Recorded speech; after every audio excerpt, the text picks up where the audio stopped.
My wife texted, "I want a divorce. All communication through my lawyer."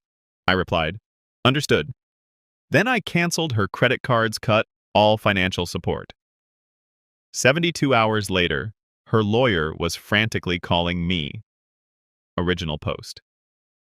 I, 42M, am still processing, but mostly just operating on autopilot. Feels weirdly calm. 3 days ago, Tuesday afternoon, deep in work spreadsheets, my phone buzzed. My wife, Olivia, 39F. The text was short, brutal. Olivia. "Ethan, I want a divorce. Please direct all future communication through my lawyer, Mr. Peterson. His contact details will follow." 15 years of marriage, ended via text. No warning. We'd had dinner the night before, talked weekend plans. Normal. Nothing suggested this. I stared at it for maybe 5 minutes. Shock, hurt, anger. Yeah, all there, simmering below. But surface level?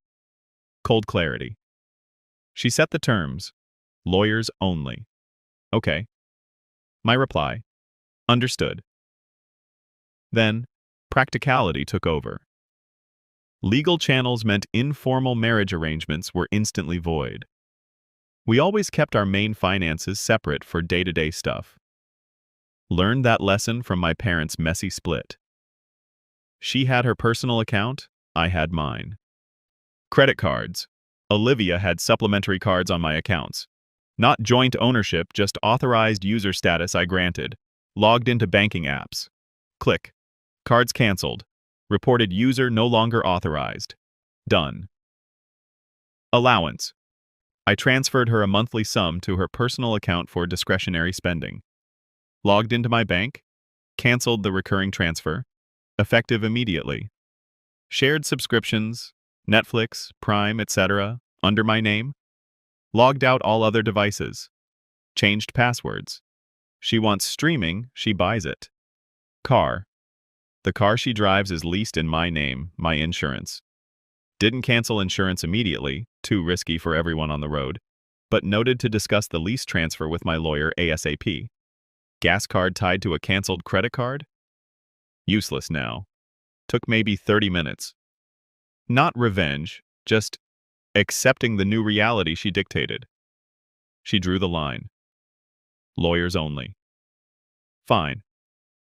Lawyers work on formal agreements, not assumptions based on a marriage she just ended.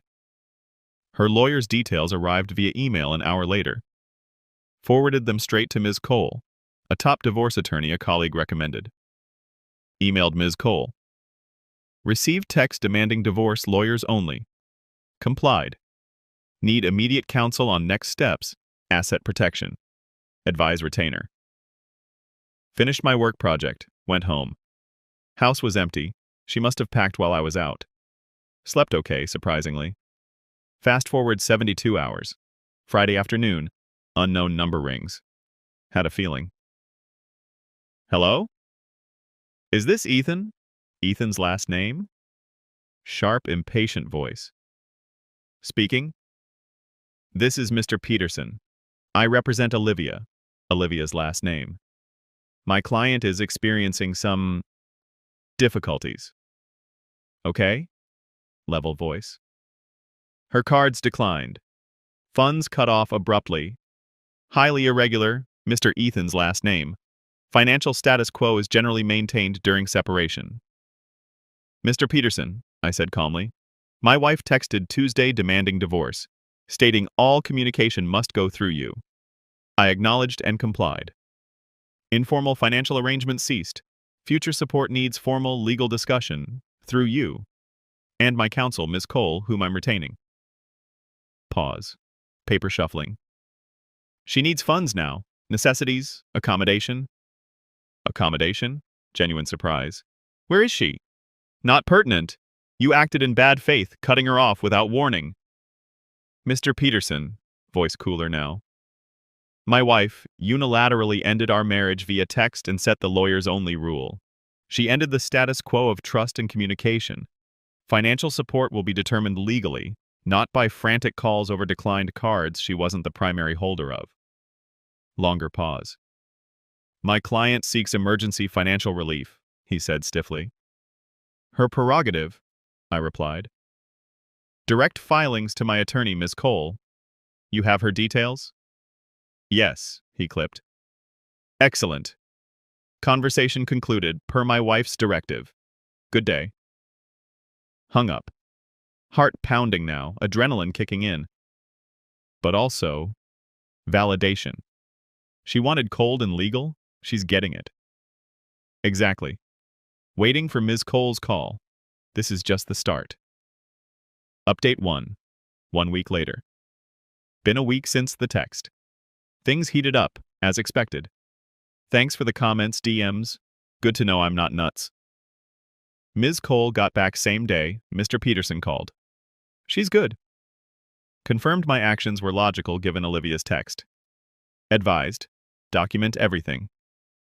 Mr. Peterson's first move came Monday. Formal request for emergency temporary spousal support, plus exclusive use of the marital home, which she'd already left, LOL. The amount? Astronomical. Basically wanted me to fund her old lifestyle plus new housing plus legal fees. Entitlement level? Expert. Ms. Cole responded. Countered with much lower temporary support based on actual need, not wants. Noted she left the home I still occupy. Highlighted her lawyers-only rule and my actions as a direct consequence. Then, the personal attacks began. Olivia's BFF, Haley, called Wednesday night. Answered hoping for intel. Mistake. Ethan, what the actual fuck? No hello. Haley, tiredly. Don't Haley me. Olivia's on my couch. You cut her off. She couldn't buy groceries, making her homeless? Haley, Olivia demanded divorce via text, lawyers only. I respected her wishes. Bullshit! You know she barely works. How can she live? She's terrified. Olivia's part-time graphic design gig nets. 1 couch month, mostly fun money before. She hired a lawyer before talking to me, I said.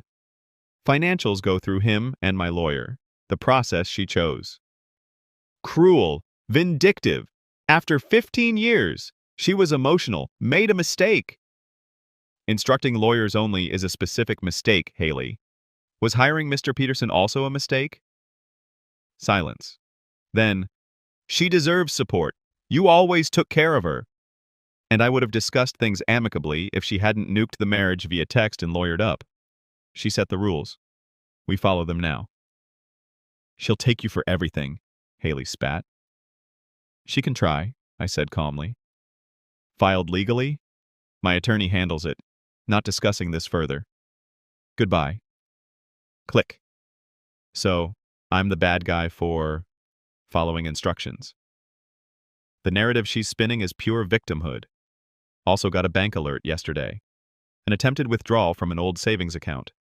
Turns out, there was one joint account we'd opened ages ago and completely forgotten about. It wasn't part of our active finances. It only had about $500 left in it. Olivia apparently found the debit card and tried to drain it. Bank flagged the sudden activity on the dormant account. Went straight there, explained the pending divorce, froze the account pending legal agreement. Not about the money. It's the attempt while her lawyer screams bad faith at me.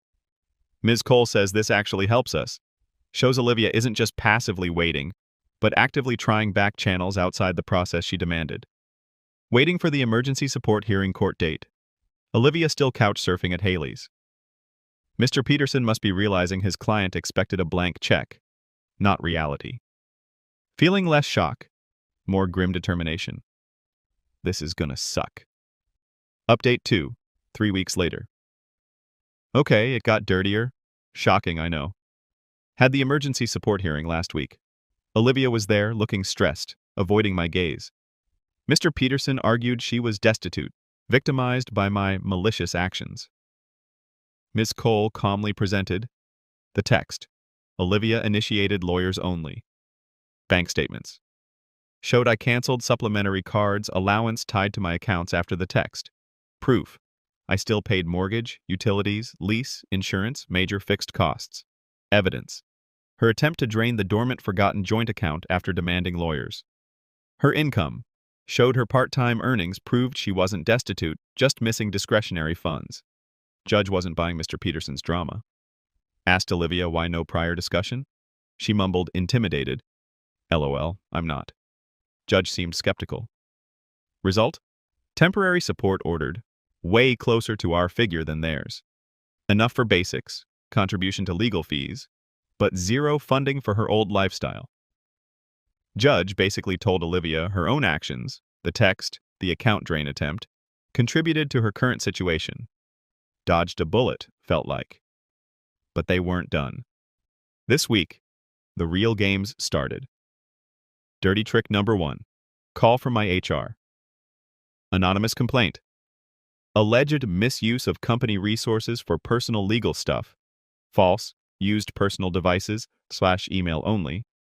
And erratic behavior, suggesting instability. Thankfully, my boss knows me. Complaint was vague. HR checked logs, nothing. Quick chat with me, calmly explained basics, dismissed it. Clear attempt to mess with my job, low. Ms. Cole noted it, tough to prove anonymous source but adds to pattern. Dirty trick number 2. Olivia's mother called.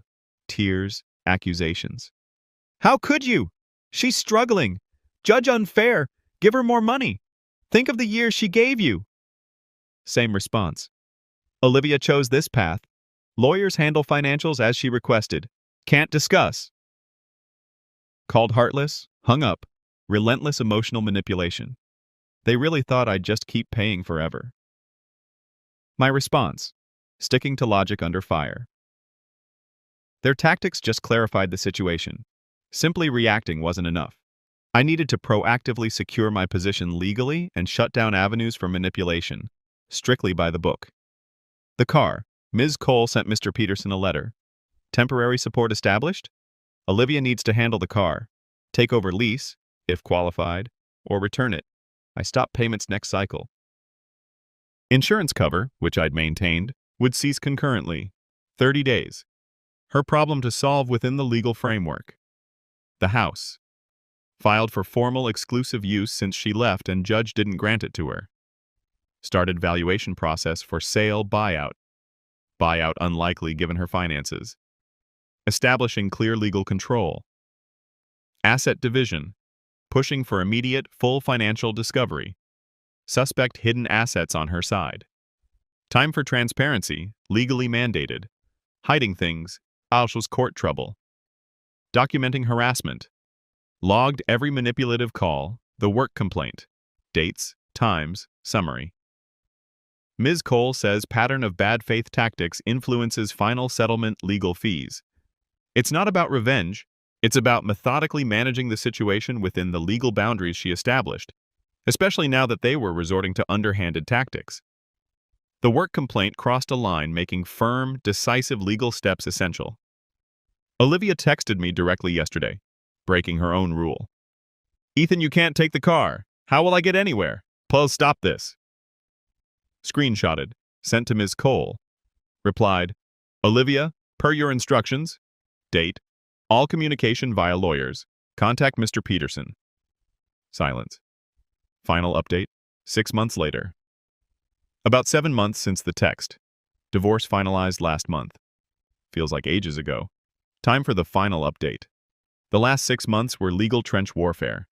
Mr. Peterson delayed. Olivia played victim, rejected reasonable offers. The car. Major fight.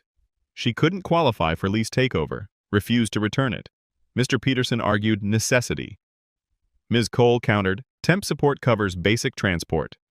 Deadline passed. Informed leasing company I wasn't paying. She wasn't authorized driver. Car repossessed from outside Haley's place. Cue frantic calls from Haley, Olivia's mom. Ignored. Forwarded to Ms. Cole. Olivia furious, but legally cornered by the consequences of inaction. The house. Got exclusive use order. Sold it relatively fast. Equity held in escrow pending division. Olivia fought for more, claiming economic disadvantage. Financial discovery, the kicker. Pushed hard. Olivia had to disclose. Turns out she had a separate savings account, parents' contributions over years, and some inherited stocks she forgot. Not huge, but more than the $500 in the dormant joint account. Mr. Peterson argued, separate property. Ms. Cole proved commingling and marital funds, enabling her to keep them untouched. Anonymous complaint. No direct proof, but judge noted the timing, nature, and final proceedings. Didn't win damages, but added to the bad faith picture. Final settlement. Settled just before a contested trial. Judge signaled impatience with Olivia's tactics in pre-trial talks. Facing worse outcome, plus potentially paying my fees, Olivia agreed. Assets. House equity nearly 50-50. Slight edge to me due to her hidden assets factored in. Stocks divided as marital property. She kept her small personal savings. Spousal support.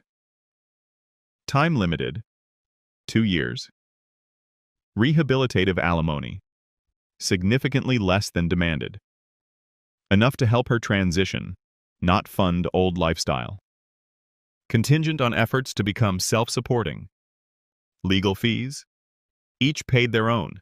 A win, avoided fighting for her to pay mine. Aftermath. Olivia's in a small apartment. Working more, complaining about money, heard indirectly. Haley distanced herself after Olivia became a burden. Parents likely still helping. Remorse? Apology? 0. Still seems baffled I didn't just fund her life post-detonation. The entitlement runs deep. She genuinely felt owed her lifestyle regardless. Me?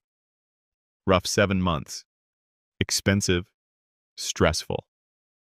But I'm good. Better, actually. Peace from closing that chapter is huge. Kept my job, integrity, fair asset share. Learned I handle crises strategically. Hitting the gym, seeing friends Olivia disliked, enjoying my quiet house. No Hollywood revenge, just steady, grinding consequences of her choices meeting logical, legal resistance. She wanted formal and legal? Got it, with all the cold financial reality. That's satisfaction enough. Thanks for the space to vent. Helped immensely. Time to move forward.